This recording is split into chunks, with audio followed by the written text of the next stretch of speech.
push out a little bit, pick off the Drogging. Their second Corsair coming out. Okay, stopping production at 2, so Cal... Yeah, I was talking about, hey, Cal tends to go very heavy on the Corsairs, but he doesn't do that all the time. He prefers a heavy army. Unfortunately, has a idle probe there, probably just doesn't notice it because it's very close to the pylon. Kind of sometimes your eyes don't really adjust when you only look at a screen for, like, God knows, millionth of a second or something like these pro gamers do. Their APM constantly moving between screens and stuff like that. But no, actually notices the probe there, adds down additional gateway, put down a cannon at his main, gonna see what it does at natural as well, just in case there's gonna be a mutatech switch. But I don't really think he's expecting. Now moving out with several Zealots and a Dragoon, gonna try to put on some pressure. The Dragoon might actually become an important factor in putting down the pressure. They don't do like an insane damage to Zergings or anything, but still a little bit of range support, never a bad thing, especially if some funky happens. There's speed now up for those Zealots. Weapons 1. Probably not. I don't even think I saw a forward spinning. It might have weapons 1, but I don't know. Not together too sure. The 4 o'clock base, it's going to be fairly well defended. Sunken colony that's almost impossible to get to. So instead he's going to try the natural expo, but I think there's going to be the same story there. 6 Zealots running with speed alongside Drogi. Yeah, look at that Sunken colony being blocked. But the Zealots are going to manage to get in right amongst those drones, though. Going to pick up a few drones, all the gas mining drones, and back off. A couple of Zergings coming in from the back. At the very least, he's going to hold the contain for a little while. Took some of the shots on the Dragoon. And yet again, moving in with the Zealots, picking off all the gas mining drones. He's actually going to go for running back finally. But denying the gas, 6 drones were to kill. So beautiful job here for Cal. I think he sacrificed the Zealot to do that. Might have even sacrificed something a little bit more than that. But meanwhile, just continuing on the ground army. Has 6 gateways up right now. Has High Templars going in. Has that Temple Archives up, so he's just going to go on these 2 base. Has quite a few High Templars out there. Going to go for a robotics facility alongside to go for those observers. Still in with these Zealots. There are some Hydras out there right now, though, so not going to be able to accomplish as much, but just picking off drones.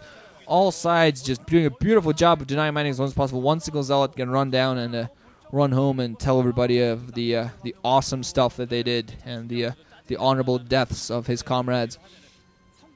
But still, Cal, despite sacrificing some Zealots, done a pretty decent amount of economic damage. And, Mutas at the corner waiting to be used. Weapons 1 upgrades on the opposite side for Cal. But yeah, those Mutas with a Scourge as well. And this could be very heavy, very heavy. Was wondering kind of why there weren't any Hydras. There should have been more Hydras on the ground. But he was actually tech switching. These Zealots are going to spot these, going to be forced to fly back. Or are they going to spot these little Mutas? Huge amount of Mulisks. Yarnak might actually finish it right here with these Mulisks if he managed to catch Cal completely off guard. He's going to have a couple of High Templars. Not quite sure if he's morphing them into Archons or what. Has a couple of Corsairs in there. Only 1 cannon inside of his main. His natural expo going to be heavily in a very bad position. Zealots still pushing in, picking off gas mining drones. But now these moves are coming right in there. 1 single cannon to defend. That's getting picked off. I think the Corsairs got instantly picked off as well. Probe still mining as long as possible. They're going to be forced to fly. Have several Dragoons in there, though, to help defend this. Only 4 of them, but really a bad position to move around. High Templar coming in as well. Going to try to storm. Has to be very careful not to storm on top of his own drones. 1 storm almost. Second storm not quite managing to catch. No cannon at the natural expo. Very critical. We're going to see he has another storm in there. An Archon right here would have been absolutely critical for him, but it's not going to be in there. Oh, man, his Mutas just rancing and doing a huge amount of damage. Another storm, this time catching a lot. And meanwhile, he's putting in the aggressive action himself.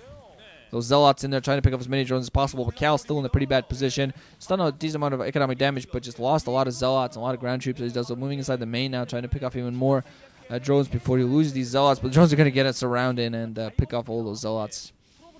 So Mutas have been forced back thanks to the help of High Templars and very heavy Dragoons.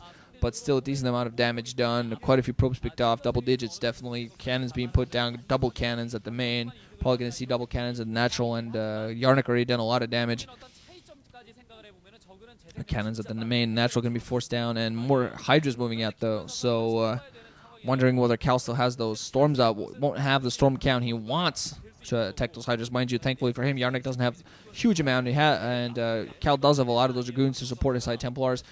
Which, mind you, as I've said before, they don't fight very well, magnificently toe-to-toe against Dragoons, but they do fight. They can take a lot of hits. And with High Templar support, they can, especially in the large number like this, they can still do a lot of damage. So Cal, at the very least, despite taking that economic damage, still has a sizable army. The economic damage he took won't really come into play until like a minute or two after it's been done. So he's going to try to mill out, going to try to do some damage. Has a couple Corsairs alongside. Might be actually thinking of going some hunting. So I'm hurting, but 12 o'clock position, a lot of Hydras there just waiting to be used, waiting to go and kill something. A couple of Sunken Colonies going to come at the front, make sure that Cal can't do much this time. He's actually going to go for the 4 o'clock position, and he wants blood. He wants to do something. These Dragoons are going to be able to range and take a lot of this out. Sunken Colony going to go down in seconds. Going to be some Scourge coming in the air, but the Goons are going to pick all of them off before the Corsairs. Anything happens with the Corsairs. Going to have a Mulas coming in at the back. Some Storms, with nice Storms on top of the Hydras. Hydras not going to be able to accomplish much at all. High Templar still sitting in there, still alive. This 4 o'clock base is going to be in a huge jeopardy. A nice Storm yet again on the Hydras. Yarnak not managing to move out of the way. Think a couple of I think a High Templar was snapped in there, but still Cal. Beautiful counter pressure. He took a lot of economic damage. He knows he has to do some of it, so he's going to be able to pick off this entire location. 1 second colony sitting there, but that's not going to do much. Some of the drones were picked off. Another Storm, only on a couple of Hydras. This time a third Storm hitting the Mutalisk very well now. Still a huge counter, and GG coming in from Yarnak. Just, wow, beautiful push in there from Cal. Basically knew if the game went on for way too long, might have actually equaled out a little bit, but beautiful job for Cal. First by putting on the constant pressure, constantly denying that gas that Nacho picked off double-digit drones despite sacrificing Zealots, and then went out with a huge Dragoon army, which he pumped out in seconds. And so Yarnak's out of this now, and meanwhile, Cal's going to have a shot to get into the round 16, facing off against Haya, and in his specialty. So we're going to see what happens. GG guys, thanks for listening. Hope you enjoyed, and moving on to the final match of the group.